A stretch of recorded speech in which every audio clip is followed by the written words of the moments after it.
చైతన్య రథానికి స్వాగతం. ఈరోజు చైతన్య రథంలో వచ్చినటువంటి ముఖ్యాంశాలను మనం ఒకసారి పరిశీలిద్దాం. 9వ తారీఖున ప్రధానంగా ఇక్కడ ఇంటర్ ఫస్ట్ ఇయర్కి అయితే పరీక్షలు ఉండవని చెప్పి ఒక హెడ్డింగ్తో అయితే రావడం జరిగింది. ఇక ప్రధానంగా మనకు తెలుసు నిన్న జరిగినటువంటి నరేంద్ర మోదీ గారి సభ ఏదైతే ఉందో దానికి సంబంధించి ప్రధాన వార్తలు అయితే ఇందులో వచ్చినట్టుగా తెలుస్తుంది.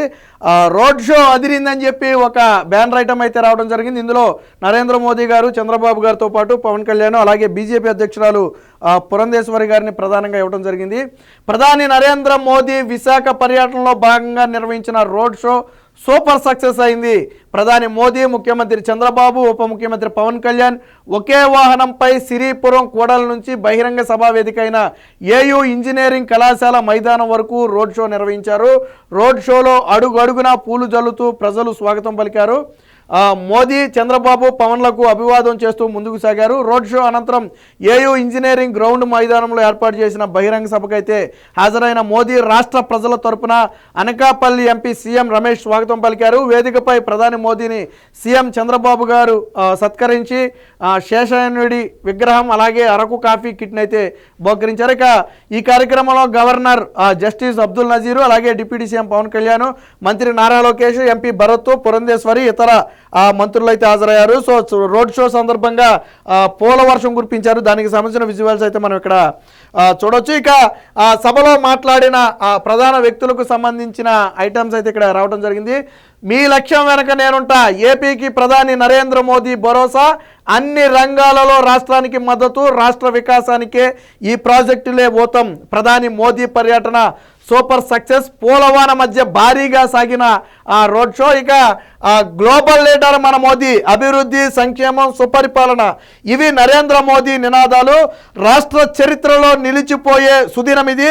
2,08,548 కోట్ల రూపాయల పనులకైతే శ్రీకారం. విశాఖ సభలో చంద్రబాబు గారు. ఇక డిప్యూటీ సీఎం పవన్ కళ్యాణ్ మాట్లాడుతూ విధ్వంసం నుంచి వికాసానికి ప్రజా నమ్మకాన్ని నిలుపుకున్నాం, చీకటి నుంచి వెలుగులోకి వచ్చాం, ప్రధాని మోదీయే శ్రీరామ రక్ష అని చెప్పి మాట్లాడటం జరిగింది. ఇక లోకేష్ గారు మాట్లాడుతూ ఏపీకి మోదీయే ఆక్సిజన్, ఏపీ చరిత్రలో ఇదొక సువర్ణ అధ్యాయనం, వికసిత భారత్ స్ఫూర్తితో ముందుకి, శక్తివంతమైన భారత్ మోదీకే సాధ్యం, పిఎం అంటే పీపుల్స్ మ్యాన్, రాష్ట్ర విద్యా ఐటీ శాఖ మంత్రి లోకేష్ అయితే ప్రశంస. సో వారు మాట్లాడిన ఆర్టికల్స్ గురించి అయితే రాశారు. ఇక తిరుమలలో జరిగినటువంటి ఘటనకి సంబంధించి కూడా ఒక వార్త అయితే రావడం జరిగింది. తిరుపతిలో తొక్కిసలాట, 6 దుర్మరణం, తిరుపతిలో 6 భక్తుల దుర్మరణం, మృతుల్లో 5 మహిళలే. సమాచారంతో హతాశులైన సీఎం, భక్తుల మరణం పట్ల తీవ్ర దిగ్భ్రాంతి, పెరుగుతున్న మరణాలపై ఆందోళన. క్షతగాత్రులకైతే రుయా ఆసుపత్రులు అలాగే స్విమ్స్లో అయితే చికిత్స చేస్తున్నారు. మెరుగైన వైద్యం కోసం ఇప్పటికే ఆదేశాలు జారీ చేశారు. ఇక ఏర్పాట్ల వైఫల్యంపై భక్తుల ఆగ్రహం, దుర్ఘటనపై అనుమానాల నీలి నీడలు, కుట్రకోణం ఉండొచ్చన్న భక్తులు ఆల్రెడీ ఇందాక మాట్లాడుకోవడం జరిగింది. వాస్తవానికి ఏకాదశికి సంబంధించిన సర్వదర్శనం టోకెన్లు ఉన్నాయో దీనికి సంబంధించి దాదాపుగా 9 ప్రాంతాల్లో 90 కౌంటర్లు ఏర్పాటు చేశారు.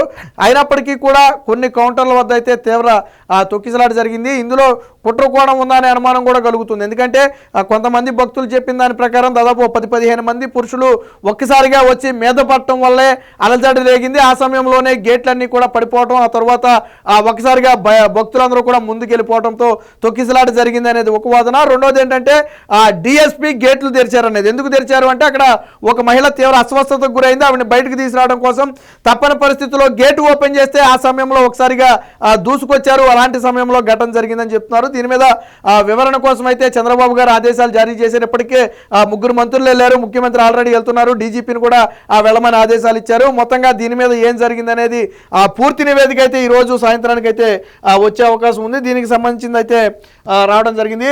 సో మీ లక్ష్యం వెనక నేనుంటానని చెప్పి నిన్న నరేంద్ర మోదీ గారు ఏదైతే హామీ ఇచ్చారో చంద్రబాబు గారి స్వర్ణాంధ్ర 2047 దానికి పూర్తి సహాయ సహకారాలు కేంద్ర ప్రభుత్వం అందిస్తుంది. 2047 నాటికి ఏదైతే 2.5 ట్రిలియన్ల ఆర్థిక వ్యవస్థగా ఆంధ్రప్రదేశ్ను చేయాలి అని ఒక లక్ష్యాన్ని చంద్రబాబు గారు పెట్టుకున్నారో ఆ లక్ష్యాన్ని సాధించడం కోసం మేము కట్టుబడి ఉన్నాం, మేము సహకరిస్తామని చెప్పారు.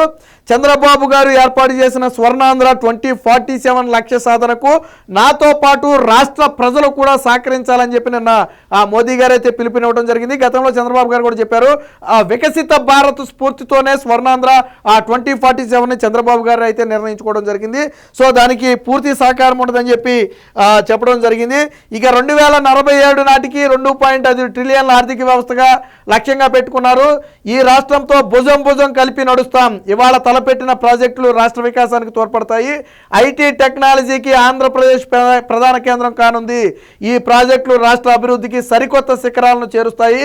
2030 లాగా 5 మిలియన్ టన్నుల గ్రీన్ హైడ్రోజన్ ఉత్పత్తి మా లక్ష్యం. దేశంలోనే 2 గ్రీన్ హైడ్రోజన్ హబ్బులు వస్తుంటే దానిలో ఒకటి విశాఖకు కేటాయించాం. ఇంకొక సుపరిణామం ఏంటంటే దేశం మొత్తం మీద 2 హైడ్రోజన్ హబ్బులు ఉంటే ఒకటి ఆంధ్రప్రదేశ్లో విశాఖపట్నానికి కేటాయిస్తున్నట్టు నరేంద్ర మోదీ గారు అయితే హామీ ఇచ్చారు. ఖచ్చితంగా ఇది రాష్ట్రానికి అతిపెద్ద వరం అని చెప్పొచ్చు. దేశంలోనే ఉంది 2, అందులో ఒకటి ఆంధ్రప్రదేశ్ కేటాయించారంటే ఖచ్చితంగా ఇది రాష్ట్రానికి అతిపెద్ద వరం అని చెప్పొచ్చు.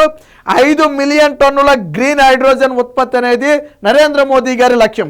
దానికోసం 2 హబ్బులు ఏర్పాటు చేస్తే ఒకటి ఆంధ్రప్రదేశ్లోని విశాఖలో అయితే ఏర్పాటు చేస్తున్నట్టుగా చెప్పారు. దీనివల్ల ఉపాధి లభించడంతో పాటు అభివృద్ధి చెందడానికి అవకాశం ఉంటుందని చెప్పి చెప్పారు. ఇక నక్కపల్లిలోని బల్క్ డ్రగ్ పార్కు కూడా శంకుస్థాపన చేశారు. కేవలం 3 రాష్ట్రాల్లోనే ఇలాంటి పార్కులు వస్తున్నాయి. అందులో ఒకటి ఆంధ్రప్రదేశ్లో రాబోతుంది. చంద్రబాబు గారు ఏం తెచ్చారు, కేంద్రం నుంచి ఏం తెచ్చారు అంటే ఇవే తెచ్చారు.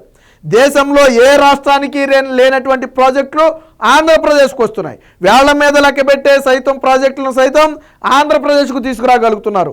ఇప్పుడు మనం మాట్లాడుకున్న హైడ్రోజన్ హబ్ కావచ్చు, లేదా బల్క్ డ్రగ్ పార్కు కావచ్చు, ఇవి దేశంలో వేళ్ల మీద లెక్కబెట్టే పార్కులు. సో అయినప్పటికీ కూడా ఆంధ్రప్రదేశ్కి వచ్చాయి. దీనికి సంబంధించి ఇక దక్షిణ కోస్తా రైల్వే జోన్కు పునాది రాయి వేశాం. ఖచ్చితంగా ఇది ఆంధ్రప్రదేశ్ అభివృద్ధికి సహకరిస్తుంది. అటు పర్యాటక రంగం ఊతం చెందుతుంది, ఇటు వ్యవసాయ వ్యాపార కార్యకలాపాలకు అనుకూలంగా ఉంటుందని చెప్పి నిన్న చెప్పడం జరిగింది. రైల్వే జోన్ ద్వారా రాష్ట్ర ప్రజల చిరకాల వాంఛ నెరవేరుతుంది. రైల్వే జోన్ వల్ల వ్యవసాయ పర్యాటక రంగాలు ఊపందుకుంటాయి. ఇప్పటికే 7 వందే భారత్ రైళ్లు ఆంధ్రప్రదేశ్లో నడుస్తున్నాయి. అమృత్ భారత్ కింద ఏపీలోని 70కి పైగా రైల్వే స్టేషన్లలో ఆధునీకరణ పనులు కూడా చేపట్టామని చెప్పి చెప్పడం జరిగింది. ఇక సభలో చూడొచ్చు. ఇక మోదీకి ఘన స్వాగతం. అలాగే రోడ్ షో సూపర్ సక్సెస్, ఏదైతే నిన్న నిర్వహించినటువంటి రోడ్ షో ఉందో దాని సక్సెస్కి సంబంధించి అయితే ఒక వార్త వచ్చింది. ఇక గ్లోబల్ లీడర్ మోదీ, నరేంద్ర మోదీ గారి మీద కూడా చంద్రబాబు గారు అయితే ప్రశంసల జల్లు కురిపించారు. అభివృద్ధి, సంక్షేమం, సంస్కరణ, సుపరిపాలన, ఇవే నరేంద్ర మోదీ గారి తారక మంత్రం. ఇవి భారత ప్రధాని నరేంద్ర మోదీ నినాదాలు. రాష్ట్ర చరిత్రలోనే నిలిచిపోయే సుదినం ఇది. ఎందుకంటే 2.8 లక్షల కోట్ల పనులకు ఏకకాలంలో శ్రీకారం చుట్టడం అనేది అరుదుగా జరిగేది. నరేంద్ర మోదీ గారు ఎన్నో రాష్ట్రానికి వెళ్తుంటారు, బట్ వెళ్ళిన ప్రతి రాష్ట్రంలో కూడా లక్షల కోట్ల రూపాయల ప్రాజెక్టులు ఉండవు. కానీ రాష్ట్రంలో 2.08 లక్షల ప్రాజెక్టు పనులకైతే శ్రీకారం చుట్టారు. ఇంతటి శుభదినం నా జీవితంలోనే ప్రథమం అని చెప్పి చంద్రబాబు గారే చెప్పడం జరిగింది. ఇక నదుల అనుసంధానానికి కూడా కేంద్రం సాయం చేస్తుందని చెప్పి చంద్రబాబు గారు ఆశాభావం వ్యక్తం చేశారు. ఎన్డీఏ కాంబినేషన్ భవిష్యత్తులో కూడా కొనసాగుతుంది. ఏదైతే నరేంద్ర మోదీ, పవన్ కళ్యాణ్ అలాగే టీడీపీ ఈ 3 కలిసి ఒక కాంబినేషన్ ఉందో ఇది అయినటువంటి ప్రోగ్రామ్ 2014లో ఆల్రెడీ చూసాం, మళ్ళీ 2019లో కూడా సక్సెస్ అయింది. సో ఇక ముందు కూడా ఇది కొనసాగుతుందని చెప్పి అయితే స్పష్టంగా చెప్పారు. ప్రధాని మోదీతో అభివృద్ధి కార్యక్రమాల్లో పాల్గొన్న సీఎం అని చెప్పి చెప్పడం జరిగింది. దానికి సంబంధించిన వివరణలు అయితే రావడం జరిగింది. ఇక సభావేక పవన్ కళ్యాణ్, విధ్వంసం నుంచి వికాసానికి ఎన్డీఏపై ప్రజా నమ్మకాన్ని నిలుపుకున్నాం, చీకటి నుంచి వెలుగుల వైపు అడుగులేస్తున్నామని చెప్పి చెప్పడం జరిగింది. ప్రధాని మోదీ సారథ్యం దీనికి శ్రీరామ రక్ష, రాష్ట్రం అభివృద్ధి పదంలో పయనిస్తుంది.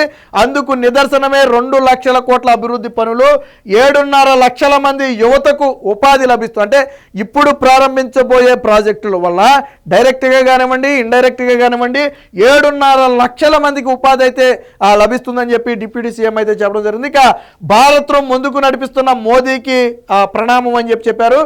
విశాఖ సభలో డిప్యూటీ సీఎం వారు కలిసినప్పుడు ఫోటోలను అయితే మనం ఇక్కడ చూడవచ్చు. దానికి సంబంధించి వివరణంగా రాశారు. ఇక ఏపీకి మోదీ ఆక్సిజన్ అని చెప్పి లోకేష్ గారు అయితే మాట్లాడటం జరిగింది.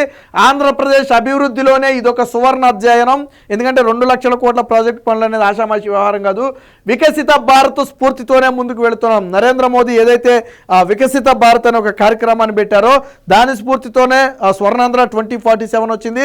ఆ స్ఫూర్తితోనే మేము ముందుకెళ్తున్నామని చెప్పారు. శక్తివంతమైన భారత్ నిర్మాణంలో మేము కూడా భాగస్వామ్యులు అవుతాం. మోడీ అంటే పీపుల్స్ మ్యాన్ అని చెప్పి చెప్పడం జరిగింది. పేదవాడి కళ్ళలో వెలుగులకు రూపం. విశాఖపట్నం సభలో ఐటీ మంత్రి నారా లోకేష్ అని చెప్పి ఒక వార్త అయితే రావడం జరిగింది.